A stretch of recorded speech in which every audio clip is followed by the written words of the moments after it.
Hey, everybody. Thanks for joining us for our Green Eggs and BAM. This episode, we've got Chris Kyle, a friend and colleague and change maker across the globe.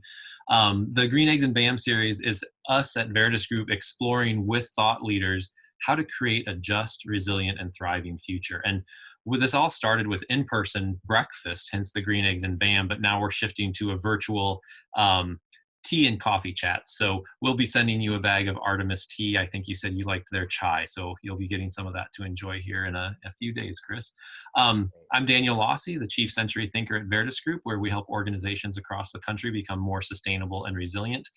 And Chris Kyle, our special guest today. I am so excited to talk to you. Chris is a thought leader himself, and he loves working with change agents, thought leaders, and entrepreneurs to create online courses for global engagement through his Launch Academy program. He's done amazing work helping people get their ideas of what they want to share out into the world via online. I attended one of your Power of Purpose summits years ago, and I thought this guy is so cool, and who knew that our paths would cross? I think it was about a year and a half ago, you actually came to Omaha and we co-facilitated a workshop on living system leadership development here at a nature center in Omaha. And it's just been so fun to work with you since then on the Leading Through Disruption program, the online webinars that we did with Kathy Allen and Steph Jacobs through the pandemic. So you might check out some of those as well. But we're not here to talk about that. I want to hear from you, Chris. How do we co-create a new, just, resilient, and thriving normal? And maybe to kick us off, tell me what changes you're seeing in the online space, because you do a lot in that. That's your business. That's your focus. So help me understand what you're seeing, the impacts of the pandemic having on that, and then we can veer into how that turns into us creating a just, resilient, and thriving new normal. Great, Daniel. Well, it's great being here with you. I'm so excited to be part of Green Eggs and BAM and to be with your audience here. So kind of what I'm seeing, Daniel, that's been really interesting over the last 6 months or so is this idea that it feels challenging at one level, which is, wow, we're not in person as much with each other. We're not in offices. We're doing things, virtually by Zoom and all that. So I see two sides of it at first. One is a kind of the reluctant side is, shoot, now we got to do everything on Zoom and we can't have those water cooler conversations like we used to and just hang out and have lunches. But from the flip of that, from more of a sustainability lens or from the sense of what could be possible for our culture, is that people are now able to be at their homes, connect via technology, and really actually helps to open up the space of, I don't actually have to get into my car and commute. I don't have to use resources. I don't need to get on a plane. This is a big thing. All the resources it takes to move us and our bodies around the globe, right? And there's a lot of resource use in that. I think you probably noticed it too. And do you remember in the early days of the pandemic that skies cleared over cities? Right? Pollution went by. Creatures came out into the cities or the parks that were you never used to see before. So in a way, ironically, there was almost a renewal.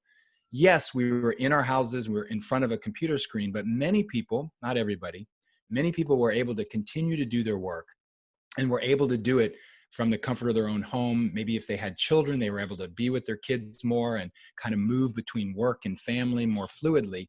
So what we saw is the possibility of the digital possibility, really. And that is that we can still learn and train. That's the whole online learning. We can train people, we can learn, we can engage, we can do it virtually, and it works.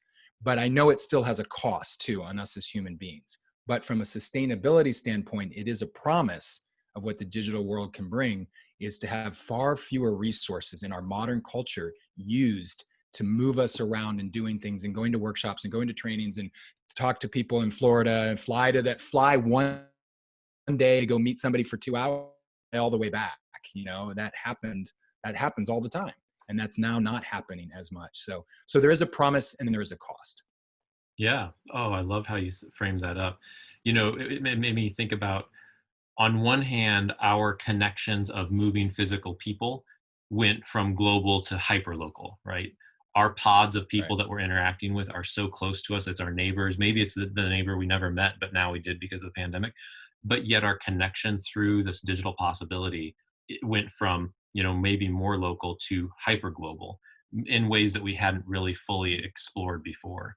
So as you think about this shift towards online and the opportunities and the costs with it, I'm wondering if you're seeing any lessons that we're learning as we're responding to the pandemic that you're hoping stick with us as we think. I keep getting struck by the fact like the pandemic is happening, but we don't have to let it happen to us. We can let that pandemic happen and we can coexist with it. And then what do we use from our experience to create the next new normal that we will eventually get to in a way that we want it to be? Like we get to shape it. So are you seeing any things that are happening now that you want to keep around to help shape this new normal that's more just, it's better than what we used to have?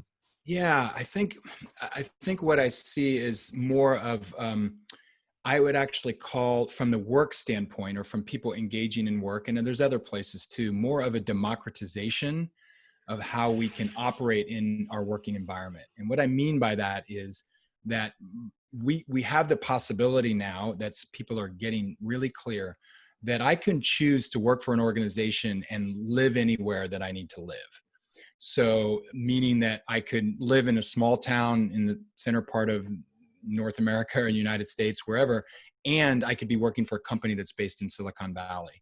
And that I can actually have this kind of lifestyle that maybe I want and choose at the same time, still making great wage working with a company that's distant, and that can work. I don't think a lot of people realized how much that wasn't going to work in the past, of like saying, well, I got to be in the office, we've got to have these conversations. And so there's this quality of that when we see that as from either a just or a resilience lens, it's like I get to take care of me in some way, whatever that is, be with my sick parents that live somewhere else, and I get to move around if I need to take care of what I need and my needs and family and all that, and still have the work that supports me and feeds me, and that I can create a great wage without having to move to New York City or move to London or move to the Bay Area. And from a resilience lens, I think when we look at this, is there's such a possibility now where organizations and individuals in them have much more flexibility and much more able to shift and change and find good resources more globally and have a global connection, rather than just, again, having to fight for talent and fight for resources, if you will, wherever they're based, or that there's this quality in the Bay Area, particularly where I live, there was this fight for talent. Right. So, Daniel, there's just an absolute fight for talent that wasn't a very resilient model. And so now there's much more of a sense of talent is anywhere, Daniel, and opportunities are anywhere to work anywhere. And I think that's more of a networked approach that we see in nature, right? There's more of a kind of a global network that's more clear to us than our own fiefdoms that we used to live in, that not used to live in, but that we used to see as we need to be in these spaces and everything needs to happen in those spaces. And now I'm seeing really the promise of human beings being networked globally. Not systems, not just computer systems or the internet, but humans finally getting and seeing the promise of that I can work and connect and be in relationship with anybody on the planet more deeply than we used to see before. Of like, just send an email. Now it's Zoom calls and breakouts and training programs and community, all virtually. And I still say then the resilient hope is I have that. And then I find in my local community, in my backyard, I build those in-person connections. And I don't know, when we come out of the pandemic, I think there's going to be a lot of hunger for that too. So that's kind of the both and local with a real global perspective on top of it. Wow, Chris, that's a lot to unpack and a lot of great. I love the way you think and bring things together in a connection and the systems approach. And it makes me think about like the pandemic really forced us all to pause in ways that we never had before. And I think the promise that you're talking about, we as humans, many of us, not all of us, there's some essential workers who have had no break and healthcare workers who are working way more than they ever have. But there has been an element of many of us being able to take stock of how we're doing and say, is this place that I'm in where I thrive most? And maybe it's not, but I did move there because of the job and because of this competition for talent. Right. I have a friend who lived in the Bay Area, and because of this pandemic, her and her husband have jobs now that are 100% remote for at least the next 12 months.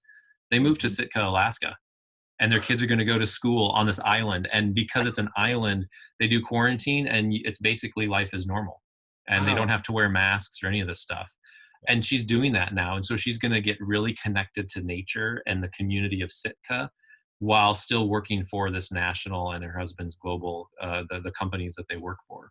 Mhm. So I wonder then, as we think about this technological connection, I think you summarized at the end, like there's this global overlay, but there's also this hyper local. Mhm. It reminds me of a quote from biomimicry. I think Janine Benyus says something about the more technological we become, the more necessary it is to connect with nature. Yes. So, how are Yes. you personally or seeing other people with some of these online courses or in your worlds balancing this technological connection? And some of us have been on Zoom calls all day long, and so we know how exhausting it can be, even though there's a connection. Right. With some of this time and space and reconnection with nature, are you seeing that trend or pattern emerging? Yeah, it's a great question to go kind of back to the just resilient and thriving world. Like, how are we also in this new possibility of connection and virtual connection and being able to move and shift where we are? Here's the flip of that is to be thriving, I think, is needing to be connected to the land, to community, to individuals. So, what I am seeing is that as people, um, my clients, their students, and all that, as we do this online stuff, what we're noticing is that there's actually more space. Get this, right? There's more space and time. I'm not commuting, I'm not driving somewhere, I'm not having to do all these other things that suck time up. So more people are going outside. And just than ever before. Richard Louv, who's written, talks Yeah. about nature deficit disorder and The Last Child in the Woods. He's Yes. probably going, yes, because I think more people are just realizing that as the antidote to being online so much and being on Zoom or whatever they're doing that's virtual, is there's this call to go outside. Partly also because there's not the same kind of level of social interaction and dinners out and movies and all that is part, pre-pandemic. So the pandemic has also opened up this great possibility for more and more people to say, to have fun and to connect, let's go on a walk, let's go on a bike ride, but maybe more than used to be. So what I'm hearing from people that know that Zoom fatigue is a real thing, by the way, that they're doing studies on Zoom, on that time on the front of the computer. So Zoom fatigue is a real thing. Is the part of the antidote that more and more people are getting is I got to go outside. I got to spend time just looking at the sky, taking a walk. And so those that are conscious of that, I'm not saying everybody is, they just go deeper into the computer, the television, whatever. But I think more and more people get that that's the supportive, complementary energy is then I'm going to spend more time in front of my computer.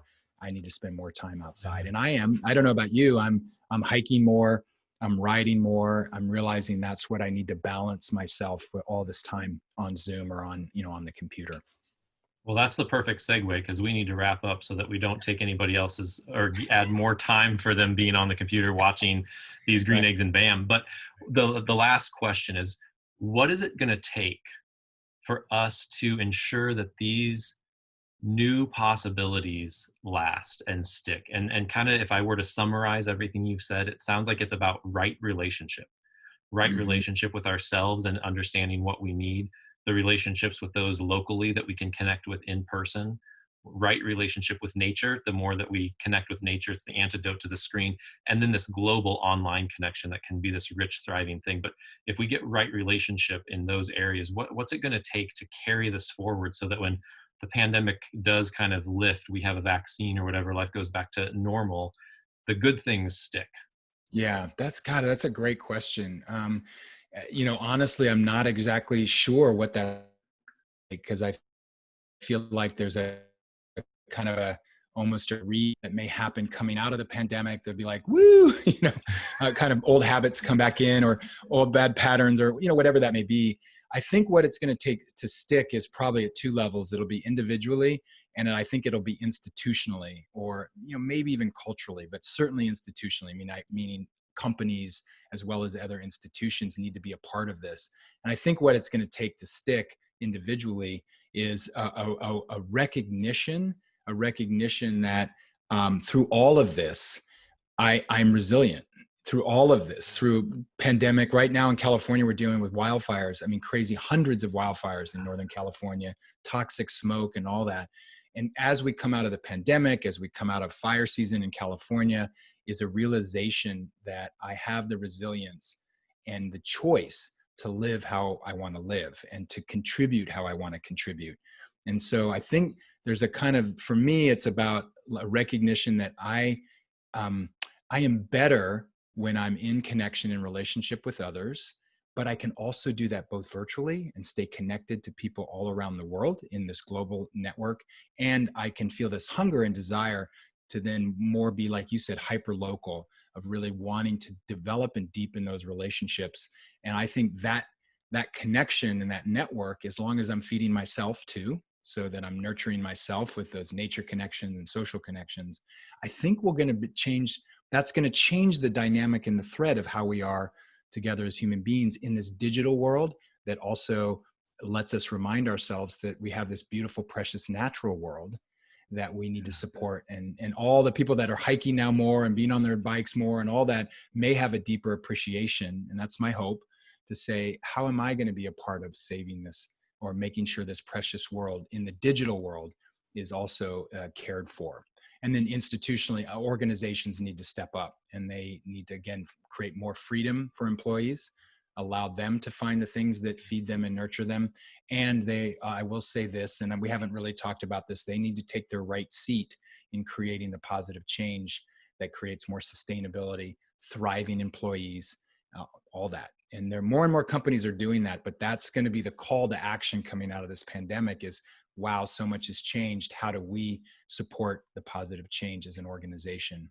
So that's my piece. Wow, Chris, you have painted a picture of hope and thriving. Thank you so much. I want to hang out with you every day. I'll just Yay. replay this to remind myself of what's possible. Like, we need to remember how resilient we are as individuals, as communities, as organizations and institutions. And so much of what you just described is about that relationship that we nurture. And when we take good care of when we're in good relationship, we take care of those, the natural world, others that we're in relationship with.